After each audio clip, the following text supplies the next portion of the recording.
Welcome back to CRS Academy Video Training Series. And this is our second video at dito sa video ito, itatakal natin yung rules and regulation sa Facebook advertisement or Facebook ads. Kasi kailangan malaman natin to para hindi tayo nababan sa Facebook or nawawala yung mga pages natin. Kasi once na nagkamali tayo ng pag-create ng ads, pwede itong maban or ma-block ni Facebook. Kaya importanteng alamin natin itong mga rules na to para tuloy-tuloy yung ating pagbebenta ng properties sa Facebook. At ang magiging speaker nyo pa rin ngayon ay si Mr. Kuripot. Okay? Hindi na natin patatagalin to. Alam ko excited na kayo sa ating mga susunod na topic. So, unahin muna natin ito. Importante kasi itong basic kasi pag hindi natin ito nalaman, parang bara-bara lang din yung pag-ads natin sa Facebook na pwedeng yung ginawa nating ads ay maganda na yung performance pero dahil may na-violate yung rules, pwede itong mawala din agad-agad at ma-block pa yung inyong account. So, kailangan tama yung ating setup ng Facebook ads. Okay? Ito na si Mr. Kuripot. Siya ang bahala mag-explain sa inyo ng Facebook ads 101 or yung ating rules sa Facebook ads. Okay guys, in this video, ipapakita ko naman yung mga tinatawag na Facebook ads policies, no? Siyempre may mga rules si Facebook, kailangan po nating sumunod sa kanila. Okay? So ito po yung mga pag-uusapan natin. Siyempre, Facebook ads rules 101. What are the steps of a Facebook ad review? So kung mapapansin nyo, pag nag-publish tayo ng ads, hindi naman siya agad, di ba, nag-active or na-approve. So, sabi sa Facebook, ads review is a simple 3 steps process. Una, you submit or edit an ad. So, kung halimbawa may running ads ka na, pag in-edit mo yan, magiging in-review na naman ulit yung Facebook ads mo. Then, your ad is reviewed. Okay? I-review ni Facebook yan. Then, after ma-review, magkakaroon ng results, may decision na si Facebook kung approve or denied. Okay, ganito. Whether your ad is approved or denied, Facebook will let you know by email and or notification in your account. If your ad is approved, it will be published automatically and you'll start to see results in Ads Manager. Okay, so mayroong notification na binibigay po si Facebook via email or sa Facebook account nyo po. Then, kung halimbawang approve na po yung ads nyo, makikita nyo yung results doon sa Ads Manager. Ngayon, syempre, hindi natin alam yung nangyayari behind the scenes. Ang nangyayari po dyan talaga, combination po or mix ng tao at machine, yung tinatawag na AI or Artificial Intelligence. Meaning, sumasalang yan sa review ng tinatawag na AI, yung kumbaga robot din siya. So, sinasalang yan doon. Then, syempre, meron ding tao na nagre-review ng ads natin. No? So, merong automated, meron ding manual. Okay po? Ayan. What triggers a Facebook ads review? So, dalawang klase po yan. Pwedeng nung gumawa ka ng ad, di ba? After mo ma-publish, nag-in-review na siya. Okay? Or, meron kang existing ads, then in-edit mo, okay, may changes na nangyari, magiging in-review na naman yung ginawa mong ads. Okay po? Malinaw? Ayan, changes that trigger a review include, unang-una, changing the creative. Ibig sabihin, in-edit mo yung caption, yung headline, or yung image and video mo. So, possible, mag-in-review talaga yung inyong ads, no? Then, altering the audience you target. Halimbawa, ang target mo ngayon ay Philippines. Tapos, naka-specify ng Bulacan. Then, binago mo bigla. Kasi gusto mo targetin na rin yung kalapit na lugar ng Bulacan. Let's say, sinama mo yung Cavite, Metro Manila, etc. So, ang mangyayari, matitrigger yung review. Magiging in-review na naman yung Facebook ads na ginawa mo. Okay, so number 3, choosing new optimization goals or billing events. Ayan. So, may mga binago ka. Let's say, nagtaas ka ng budget, sobrang taas. Possible na mag-in-review na naman yung Facebook ads natin. Okay. Sometimes, your ad is approved quickly. Minsan may mga ganun ha. After ng review, after a few minutes, biglang may results agad, na-approve na siya agad, di ba? Pwedeng approve agad or denied agad. So may mga ganong klaseng scenario. Ayan, only to be denied a day or two later. Yun yung sinabi ko. It's hard to say for sure why that is. The timing suggests that the first approval is done via automated process. So, ibig sabihin, kaya ganon, dumaan yan sa AI. Hindi tao nag-review yung mismong system ni Facebook, yung automated process nila, kaya ganon ang nangyari. Ngayon, pwede ka mag-request dyan na magre-request ka ng human review. Okay? So, may ganong klase na process po si Facebook Ads. Ayan. How can I speed up my ad review? Sabi ni Facebook, the most ads reviews reviewed within 24 hours. Ibig sabihin, pag lumagpas na sa 24 hours, may something na yan. No? So, may something na doon sa ads na ginawa mo. Pwedeng may hindi ka nagawa or may something na balik ang rules ni Facebook. Okay? Sabi, hanggang 24 hours, i-review ni Facebook. Pero kung halimbawang tumagal na yan, medyo may something na po yan. No? Sabi, there's no official expedite function with the Facebook Ads review policy. However, there are some things you can do that may help speed things along. Okay, sabihin natin tumagal na ng mga 24 hours or mahigit na. Pero nakalagay pa rin sa status ng ads mo, in review pa rin. So ganito ang gagawin mo, next time na magpa-publish ka ng ads, gawin mong Monday to Friday. Ibig sabihin, weekdays. Weekdays ka mag-publish ng ads, then gawin mo 8 a.m. hanggang 8 p.m. Diyan ka mag-publish ng ads. Kasi diyan lang din active yung ating mga human reviewer. Kumbaga, pagdating ng weekend, syempre walang pasok yung iba, more on automated po si Facebook. So, computer po yung nagbabasa ng ads natin, malamang automated process ang mangyayari. Okay. Sabi, be consistent. Domains and ad accounts with a long history of approved ads seems to be denied less often. Yun, katulad ko, syempre, matagal na rin ako sa Facebook. So, nung una, na-experience ko rin naman na ma-denied. Pero yun nga, syempre, inaral ko tong Facebook ads policies. So, lagi na akong na-approve, no? So, every time na magra-run ako ng ads, since alam ko na yung rules ni Facebook, alam ko na yung mga bawal at hindi bawal, so, madali na lang sa akin ma-approve. Okay? Since madali ako ma-approve, every time na magra-run ulit ako ng panibagong ads, napakabilis na lang nila mag-approve kasi nakita na nila sa history na ay okay to. Hindi to lumalabag sa rules. Okay? So, ganun po si Facebook. Pag nakita nila na okay ka, kahit na may konting diferensya dun sa ads mo, possible ma-approve yung ads mo. Okay? So, sabi dito, don't bend the rules. Make sure na make sure na sumusunod po tayo sa rules lagi. No? So mamaya papakita ko yung mga rules, papakita ko yung mga policies na dapat at hindi dapat gawin pag nagra-run tayo ng Facebook ads. Okay? Then, allow for extra time in fourth quarter. Ibig sabihin yung mga holidays, let's say last year, di ba? November to December, sobrang tagal ng approval ng ads. Yung in-review niya hindi lang umabot ng 24 hours hanggang 48 hours. Minsan inabot ng 1 week, in-review pa rin. So, may mga ganong times na talagang sobrang tagal. Kasi, yan yung, kumbaga, sobrang dami ng advertiser sabay-sabay na nag-ads kasi nga holidays. No? So, asahan nyo, pagdating ng mga November or December, tataas yung cost ng ads. No?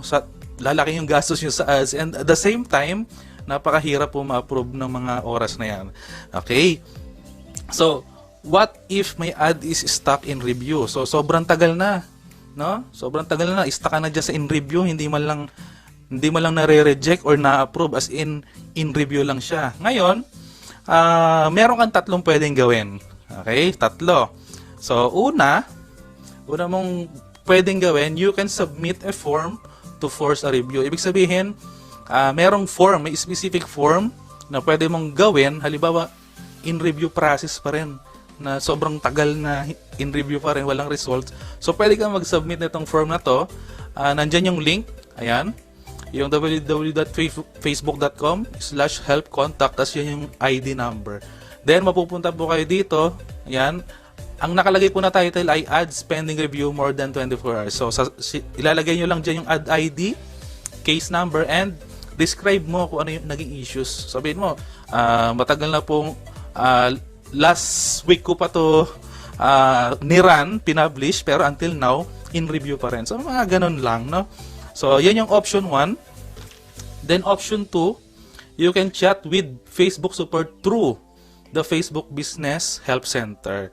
Okay, so paano pumunta doon? I-click nyo lang po ito or i-copy-paste nyo, i-type nyo sa inyong web address, then mapupunta kayo sa Business Help Center. Then option 3, you can chat the Facebook ad support through Messenger. Ayan, so kung gusto mo ng mabilisan na pwedeng makachat agad yung mga customer service representative ng Facebook ads, so i-copy-paste nyo lang to, yung HTTP and m.me Facebook ad support yan. So napakabilis nila sumagot. Ngayon halimbawa hindi pa rin na-resolve yung issue, no? Mag-chat kayo, baka ibang agent ang makakasagot dun sa concern nyo. Okay? So ayan po. What happened if my ad is denied? Yan. So may result na. So nag-aantay-antay ka ng in-review, biglang hindi siya na-approve, na-deny siya. So ang mangyayari po dyan, ipapaalam ni Facebook, bibigyan kayo ng notifications na deny yung inyong Facebook ads, no? So Facebook will let you know what rule you've broken on your Facebook account quality page. So minsan nagtataka po tayo na bakit na deny or bakit na disapprove yung ads ko? Okay naman yung ginawa kong ads, no? So minsan nagtataka tayo, saan tayo nagkamali, no? So ang gagawin niyo lang, punta po kayo sa account quality ng inyong Facebook account. Yung www.facebook.com/account quality. So makikita mo po diyan, yan, yung recent account issues, yan. So kung makikita nyo, ito yung sa akin, no account or asset issues, ibig sabihin malinis, wala akong nalabag na rules ni Facebook. Ngayon, halimbawa na-denied kayo, makikita nyo po diyan na meron kayong ads na na-deny, tapos yung reason kung bakit na-denied. So at least alam nyo saan kayo nagkamali, ano yung aayusin nyo dun sa ad na ginawa nyo. Okay. 5 Facebook ads rules to follow to get your ad approved. Ayan. So syempre, nandito nga tayo sa ating tutorial para mas tumaas yung chance na ma-approve tayo, no? Hindi naman kasi pwedeng mag-run lang tayo ng ads then approve agad. Meron kasi tayong tinatawag na mga Facebook advertising policies. So avoiding ad rejection is an important part of Facebook marketing. It starts with understanding what products and content Facebook reviews will and won't allow. Yan. So meron po tayong kailangan malaman bago tayo mag-run ng ads. So kung ikaw bago ka pa lang, make sure na makinig ka dito sa video na to, no? So focus po tayo sa ating tutorial. Ayan, so number 1, don't advertise prohibited products. Okay. So bago ka gumawa ng isang Facebook ads, dapat alam mo muna ano ba yung product mo, no? Baka naman yung product mo pinagbabawal, no? Pinipilit mo pa rin i-Facebook ads, bawal yan. Okay. So ano yung mga bawal, no? So, unang-una, illegal products or services. So, alam mo na nga illegal yung product mo, i-advertise mo pa sa Facebook, no? So, ayaw ni Facebook na mga illegal, no? So, kung magbi-business ka man lang, dapat siguraduhin mo legal yan, no? So, bawal na bawal po yan kay Facebook. Tobacco and related products, no cigarettes, ayan, cigars, vapes, or any product that simulates smoking. Yan. So, anti-smoking ads are okay. Ngayon, meron lang kasing mga ads na pinipili lang ni Facebook. So, hindi pwede yung mga ganito na yung tobacco, may nakita na ba kayong ads ng vape? So, kung may nakita kayo, malamang dumaan yan sa automated process. Pero pag tumagal, pag nireview ulit yan ng human, madi-disapprove yun, and possible na ma-lock or ma-block yung kanilang Facebook ads accounts. Okay? So, bawal po yan. Drugs and related products. Yan. So, alam nyo naman, di ba? Illegal drugs. Bawal po yan sa Facebook ads, paraphernalia, and images that imply drugs use. So, bawal na bawal po yan. Kahit na yung batas lang natin sa Pilipinas, alam mo nang bawal, di ba? So, i-advertise mo pa sa Facebook. Yan. Unsafe supplements. Yan, yung mga steroids, ephedra, ano ba yung ephedra na yan? Human growth hormone. So, bawal na bawal yan. So, hindi yan inalaw ni Facebook. Okay? Weapons, ammo, and explosives. So, yung mga armas na yan, so bawal na bawal yan. Hindi naman yan tinitinda sa Facebook talaga. Okay?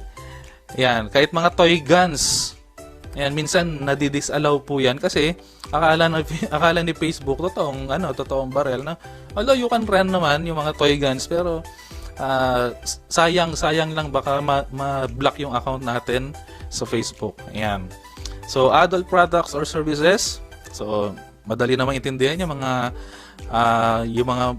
adult products. Ano ba sa Tagalog nun? You can advertise contraceptive products, but you have to focus the messaging on their contraceptive features. And syempre, yung audience natin dapat 18 years old and above. So wag tayong magta-target ng tao na 18 below, yun. So bawal yan. Payday loans or bail bonds. So basically, any loan with a term of less than 90 days designed to cover expenses until the borrower's next payday is ban ad product. Yun, so, bawal yung mga ganyan. So, iwasan natin mag-run ng ads sa mga ganyan. Multi-level marketing. So, bawal din yan. Yung mga MLM, yung mga recruit na ganyan. Tapos, kikita ng ganito. So, bawal yan. Ngayon, may times na pwede, pero hindi mo pwedeng i-ads yung mismong business opportunity na. So yung i-ads mo na pag yung mga get rich quick na schemes yung ganon. So bawal na bawal yan kay Facebook. Ngayon kung ipipilit mo yung multi-level marketing sa Facebook ads, mag-focus ka dun sa products. Okay? I-ads mo yung products, wag yung business opportunity. Okay? So malinaw. Ayan. Penny auctions. Sabi dito, they are so-called bidding fee auctions. So, wala akong idea dito, pero, ayan, bawal yan. Prohibitive financial products. Okay. Some financial products are synonymous with misleading claims. So, ayan, yung mga binary options, initial coin offerings are examples, yung mga bitcoins, yan. So, mga bawal po yan, no? Binablock po yan, auto-block po yan kay Facebook yung mga ganyang klase ng mga ads. Yan. And syempre, bawal yung body parts. So, hindi na kailangang explain pa yan. Bawal po yung mga ganyang klase ng mga ino-offer sa Facebook ads. Okay. Number 2, do be careful when advertising restricted products. Ayan. So, meron naman mga considerations. Di ba? Binanggit ko kanina, pag nag-ads ka ng multi-level, pwede namang products na lang, di ba? Wag na yung business opportunity. So, makakalusot ka sa Facebook ads. Ngayon, kailangan mo lang intindihin ano yung mga bawal at pwede dito sa ating Facebook ads policies. Ayan. So, ingat-ingat po tayo kasi very strict po talaga si Facebook pagdating sa mga ganyan. Ayan. So, alcohol, most of the restrictions on alcohol and ad placements resolved around age, targeting, and local laws. So, pwede namang alcohol yung i-ads mo. Halimbawa, yan yung product mo talaga. Pwede namang i-ads. Ngayon nga lang, kailangan alam mo how to target the right age. No? For example, nasa US ka. So, dapat ang ads mo, hindi pwedeng 18 pataas. Dapat ang ads mo ay target mong age 21 pataas. So, mga ganon. Then, sa Canada, ganon naman, hindi sila 18 din 19 pataas po sila. Ganon. So, make sure na tama yung targeting natin pag nag-a-ads tayo ng alcohol. Yan. Yung mga dating site, yan, dating services online. Yan. So, wala akong idea. Wala pa akong nakikita ng ganitong ads. Siguro, nahirapan silang lumusot. Pero, sinasabi ni Facebook, pwede naman. Yun nga lang, meron lang silang gagawin. Kumbaga, hingi sila ng permission or request kay Facebook. So, pwede na silang makapag-Facebook ads. Yan. Online gambling and social casino games. So, any games. Yan. So, pwede naman. Yun nga lang.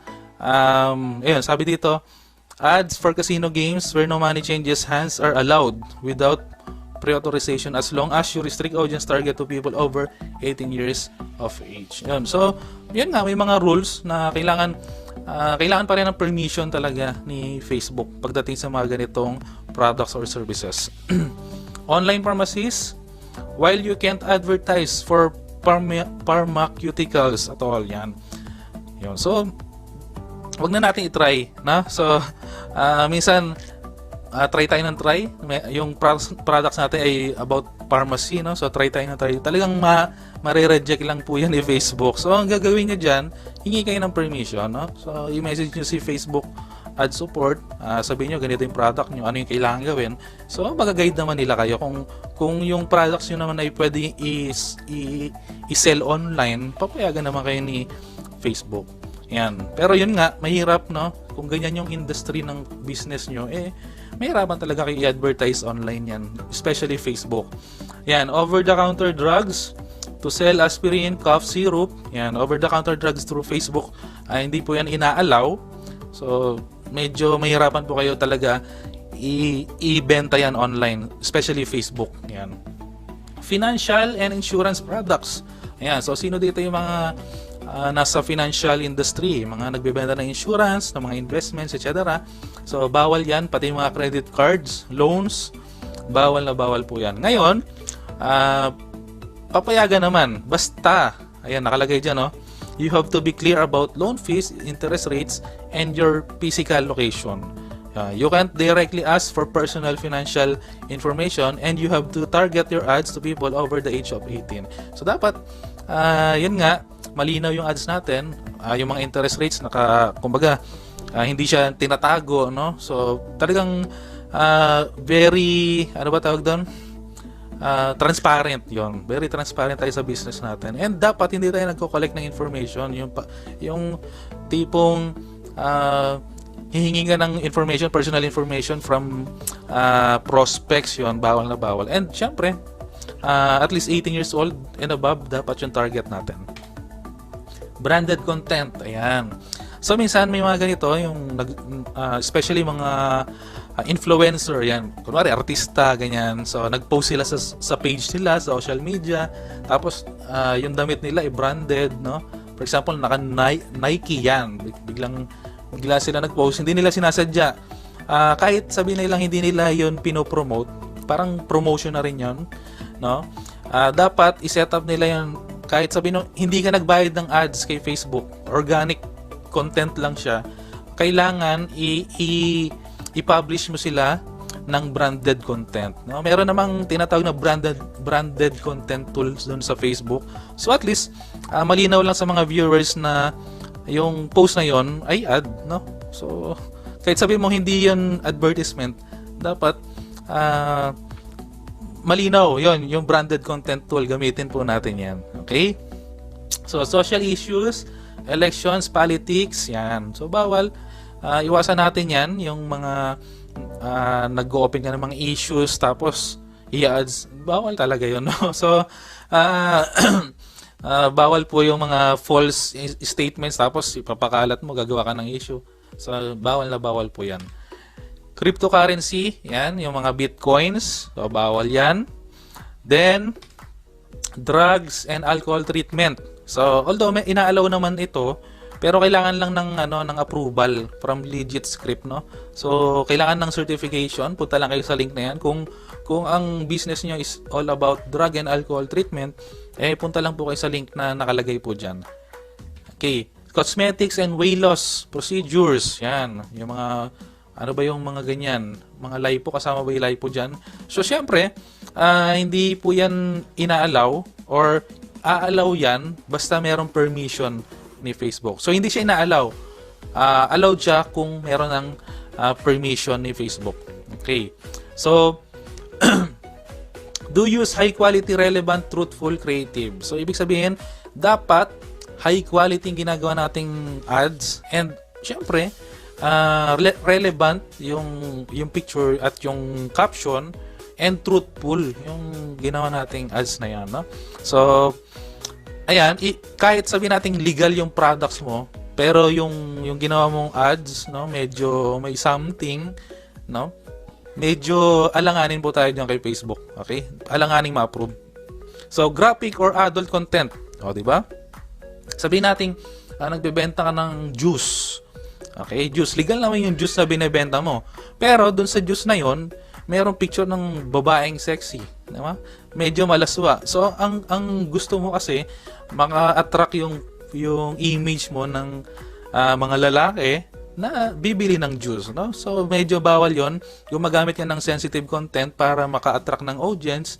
Tapos, ibibenta mo yung product mo. Medyo, bawal. Bawal talaga, hindi siya medyo. Bawal talaga siya sa Facebook ads. Okay. Controversial content, you may be able to post about controversial politics topic in your organic feed. Ibig sabihin, pwede naman, gumawa ka ng topic about mga ganyan. Organic post lang. Pero hindi mo pwede yung i-ads, no? So, bawal po talaga yan. Grammar and profanity. Very poor grammar yon. So, make sure na kung gagawa tayo ng ads na English, no? I-check mo naman sa Google, spell checker, yun. So, spell checker, grammar checker. So, marami naman yan sa Google, nagkalat naman yan. So, make sure na tama yung mga grammars natin kasi chine-check mabuti yan ni Facebook. Pagka nagka-problema, di talaga ma-approve yung ads natin. Okay? Or, eto tip lang, pwede kang gumamit ng Tagalog, no? Mag-Tagalog ka na lang. Hindi po yan na de-detect ni Facebook, yung mga Tagalog. Although meron naman yung mga malalim na Tagalog, pero iwasan pa rin natin yung mga yung caption, yung mga parang jajamon, ganun. Dapat pa rin, tamang spelling pa rin, tamang Tagalog, yun. Okay? Non-existent functionality, placing a fake video play. Ngayon, meron ganyan, image siya, no? Image ad yun. Pero pagtingin mo sa gitna merong video play button. Pag-click mo ng video play button, hindi naman siya video, no? So picture lang pala siya. Ngayon, yung mga ganong klaseng ad, bawal po 'yun kay Facebook. Okay? Before and after photos, 'yun. Especially yung mga beauty products, yung mga weight loss products, yan, bawal po yan. Yung magpipicture ka ng gagawa ka ng ads, dalawang picture, yung isa payat, yung isa mataba, tapos ito yung pumayat yung after. So bawal po yung mga ganun, yung before and after photos. Okay? Misleading claims, unproven financial gain, yan. So medyo tagilid po talaga yan, yung mga misleading claims. Bawal na bawal po yan kay Facebook ads. Clickbait content, ayan. May mga ganyan, no? May mga nagpo-post ng ads, tapos sasabihin pag kinlik mo to, click mo yung mag-emoji ka ng wow, yan.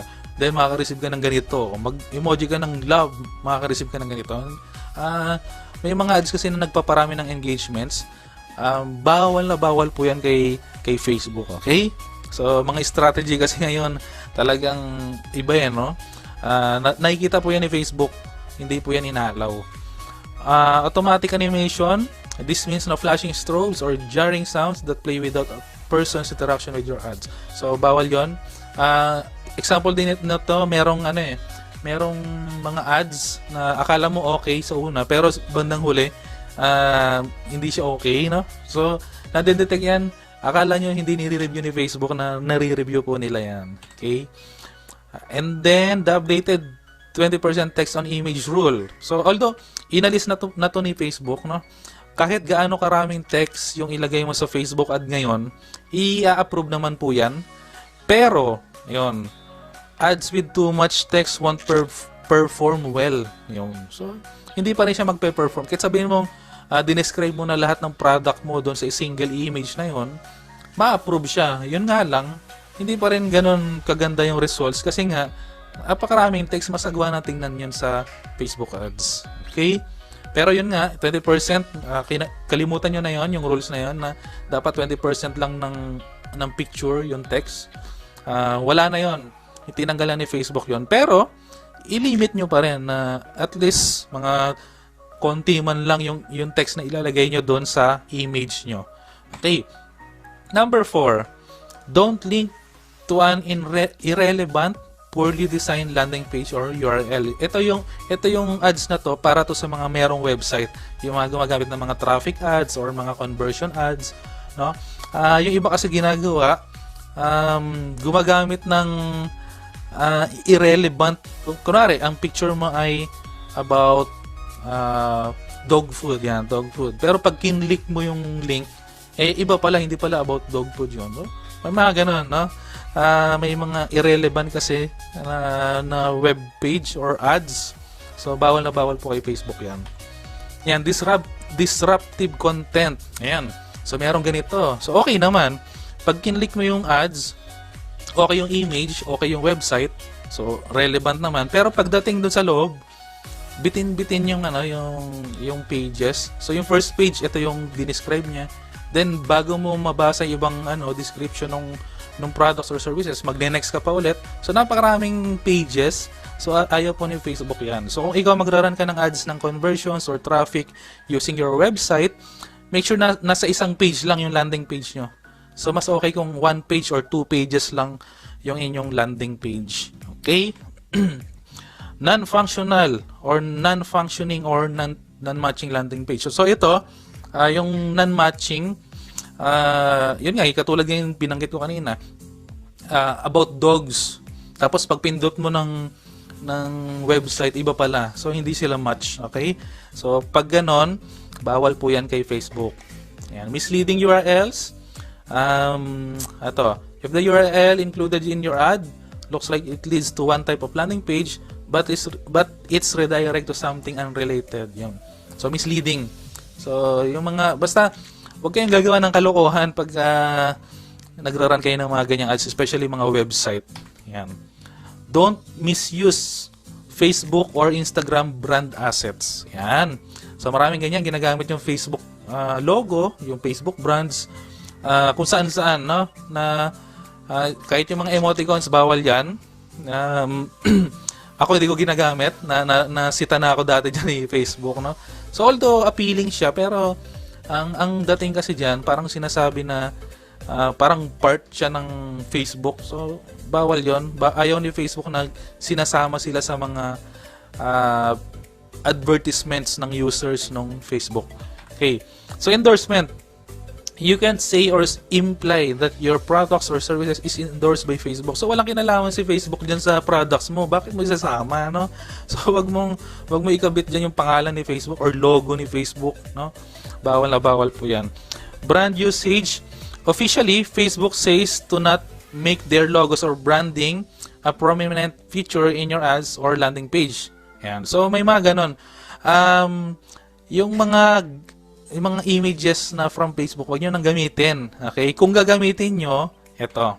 So, if you use screenshots from any versions of Facebook, Instagram user, make sure it's represented accurately. Ibig sabihin, hindi mo ini-stretch yung logo, hindi mo ini-stretch yung itsura ng Facebook. So, dapat wala siyang crop.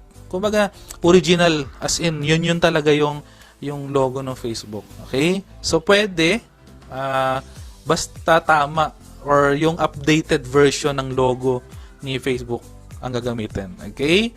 So, ayan, please read the Facebook advertising policies for your own good. So, ganito kasi, may mga students tayo na parang sinasabi nila na simula nung nag-enroll sila sa course na to na block or na disable yung account nila. No, hindi ganoon ha.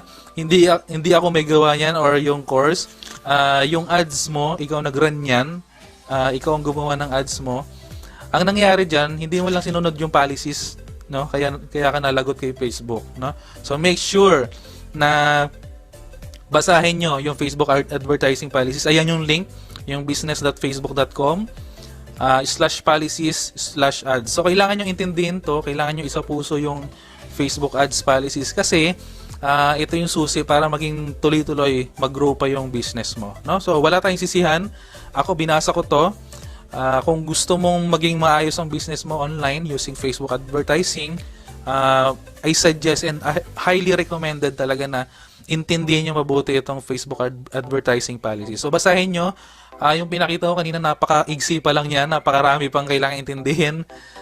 Hindi mo yan makukuha sa isang basahan or panood lang. Ulit-ulitin nyo hanggang makabisado nyo yung mga bawal at yung mga pwede. So, make sure na yun, intindihin, isa puso po natin itong Facebook ads policies.